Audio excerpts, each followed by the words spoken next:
جو کہ ابتدائے آفرینش کے دور کے اندر رہ رہے ہوں، تو ان کے رویوں کو اپنے رویوں کے اوپر انالائز کرنا، اسیس کرنا، یہ ذرا زیادتی والی بات ہے۔ ان کے رویے جو ہیں ان کو ان کے پیرامیٹرز کے اوپر کیا جانا چاہیے، اگرچہ اس بات کی خواہش ہونی چاہیے اور کوشش ہونی چاہیے کہ ان کے رویے بھی ڈیولپڈ ہیومن بینگز جو ہیں، اچھی انسانی حقوق یا انسانی روایات کے اوپر آنے چاہیے۔ لیکن کیا کریں، دنیا کے بیشتر جتنے بھی انڈر ڈیولپڈ یا پورلی ڈیولپڈ کنٹریز ہیں یا نان ڈیولپڈ کنٹریز ہیں، وہاں پہ جب انسان کو ایک دوسرے سے جوڑنے کے لیے کوئی اور حوالے نہیں ملتے، تو وہ پھر لسانی حوالے ڈھونڈتا ہے، ایتھنک نسبی حوالے ڈھونڈتا ہے، نسلی حوالے ڈھونڈتا ہے، قبائلی حوالے ڈھونڈتا ہے، اور ان حوالوں کی بنیاد کے اوپر ان کی بہت ساری چیزیں جو ہیں وہ مسخ ہو جاتی ہیں، بہت ساری اچھی چیزیں جو ہیں وہ مسخ ہو جاتی ہیں۔ اور اس کا سب سے بڑا ماسٹر پیس ہمارے پاس لبنان ہے۔ کبھی لبنان کی اسٹڈی کر کے دیکھیے تو مطلب اگر ان کے اندر مطلب لسانی تعصبات، قبائلی تعصبات، علاقائی تعصبات، نسلی تعصبات، اور پھر اس کے اوپر مذہبی تعصبات، ان کے ساتھ، اور اس میں کوئی اسلام کو خدارہ نہ ریسٹرکٹ کیجیے گا، اس میں کرسچینٹی بھی آ جاتی ہے، اس میں جوڈائزم بھی آ جاتا ہے، اس میں جیوز بھی آ جاتے ہیں، یہ سارے اگر اتنی بڑی ورائٹی ہو ایک سوسائٹی کے اندر، اتنے ملٹی جسے کہنا چاہیے کثیر الجہتی گروپ موجود ہوں، اور ان گروپوں کے اوپر کوئی ایکسٹرنل فورس آ جائے، جس طرح لبنان میں امریکہ آیا تھا، تو پھر ایسے ہی بیڑے غرق ہوتے ہیں کہ نسلیں اڑ جاتی ہیں۔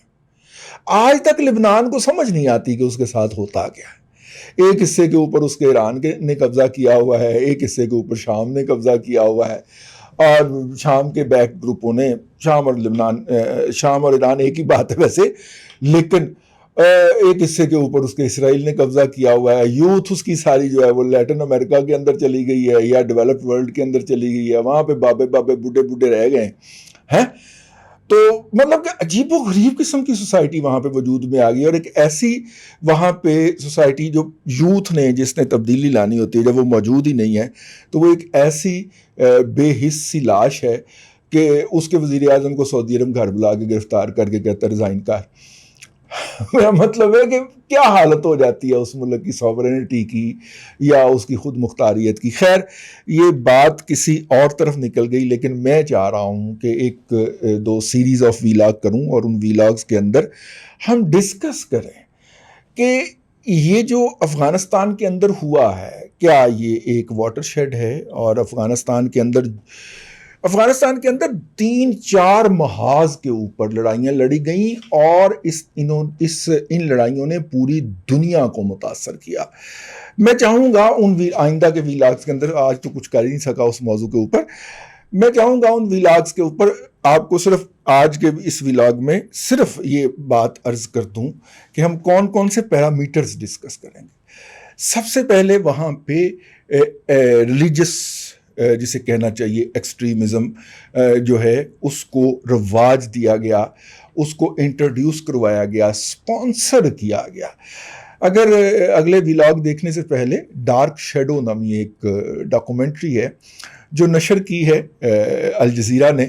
اور پرائیویٹ پروڈکشن ہے، بڑی پرانی ڈاکومنٹری ہے، اس موقع کے اوپر آ کے اس نے پھر نشر کر دیا۔ ڈارک شیڈو مل جائے گی آپ کو الجزیرہ کی ویب سائٹ کے اوپر، اس کے یوٹیوب پیج کے اوپر، وہاں پہ جا کے اسے ایک دفعہ نہیں 2-3 مرتبہ دیکھیے، اور اس کے بعد پھر لسننگ پوسٹ اس کے پروگرام کی 2-3 ایک ایپیسوڈ تو میں دیکھ چکا ہوں، میرا خیال 1 سے زائد ہیں، وہ میڈیا کے حوالے سے۔ ان دونوں کو بھی آپ نے جو ہے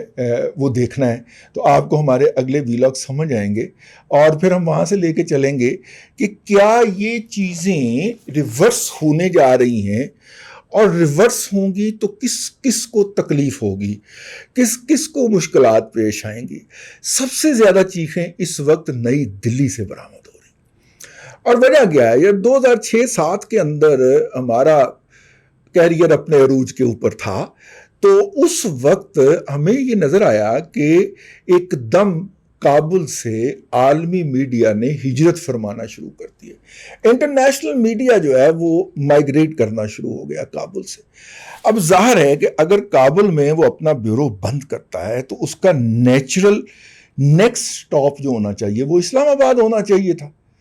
لیکن حیرت کی بات ہماری اس وقت نہ رہی جب ہم نے دیکھا کہ 2008 تک نہ صرف کہ کابل سے یہ رائٹر ہو گیا, مطلب میں ایسے بندہ تو اب بھی ہوگا ان کا, ہو سکتا ہے بیورو بھی ہو 2-3 بندوں کا, لیکن کہاں پہ کہ کابل کے بیورو کے اندر 15 بندے تھے, ٹھیک ہے, اور 2 رہ گئے ہیں. یہ کیا ہوا؟ اچھا وہ جو تھے اے پی کا بیورو جو تھا وہ 8 لوگوں پہ مشتمل تھا اور انہوں نے کہا یہ ایک ہی بندہ رکھنا ہے. اور یہ جب انہوں نے بیوروز اپنے ختم کیے اور ختم کرنے کے بعد یہ سارا کا سارا سٹاف, لوکل سٹاف جو تھا وہ تو انہوں نے فارغ کر دیا, لیکن گورا سٹاف جو تھا اسے پلیس کہاں کیا؟ نئی دلی کے اندر. اس کا مطلب تھا کہ اس خطے کے لیے آئندہ کا جو بیانیہ تشکیل پائے گا وہ نئی دلی میں تشکیل پائے گا, ٹھیک ہے, وہاں پہ بیٹھ کے کرافٹ کیا جائے گا. پھر ہم نے دیکھا کہ پاکستان کے اوپر بھی بہت ساری ایسی آئیں چیزیں, پھر ہم جیسے لوگوں کو یہ کہنا پڑا کہ پاکستان کی 5ویں پشت کی دوغلی ابلاغی جنگ کے جو چمڑا جات ہیں وہ بیسیکلی ایجنٹ ہیں نئی دلی کے اندر بیٹھے ہوئے جو بیانیہ ساز ہیں ان کے, ٹھیک ہے. جو بیانیہ نئی دلی کے اندر کرافٹ ہوتا ہے پاکستان کی 5ویں پشت کی دوغلی ابلاغی جنگ کے مجاہدین اس کو لے کے آگے چلتے ہیں. یہ کہنا پڑ گیا, ٹھیک, اور یہ اس لیے کہنا پڑا وہ جو لوگ, اچھا پھر یہ چلے کابل میں تو اب امریکن جا رہے تھے یا نیٹو جا رہا تھا یا اس کے اتحادی جو تھے نان نیٹولائز جا رہے تھے. اسلام آباد میں کیا ہوا؟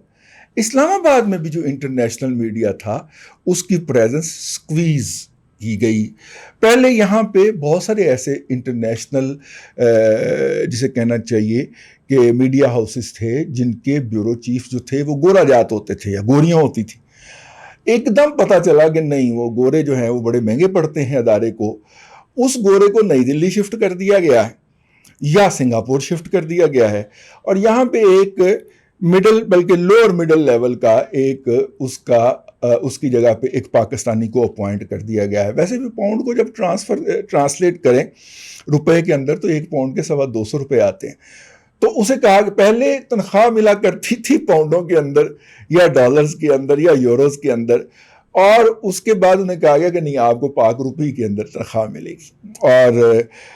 اس کا یہ بھی مطلب نہیں ہوگا کہ جیسے ہی پاک روپی کی ڈیویلیوشن ہوگی تو آپ کی تنخواہ میں اضافہ ہوگا, آپ کی تنخواہ اتنی ہی رہے گی. اب اور پھر ڈراسٹیکلی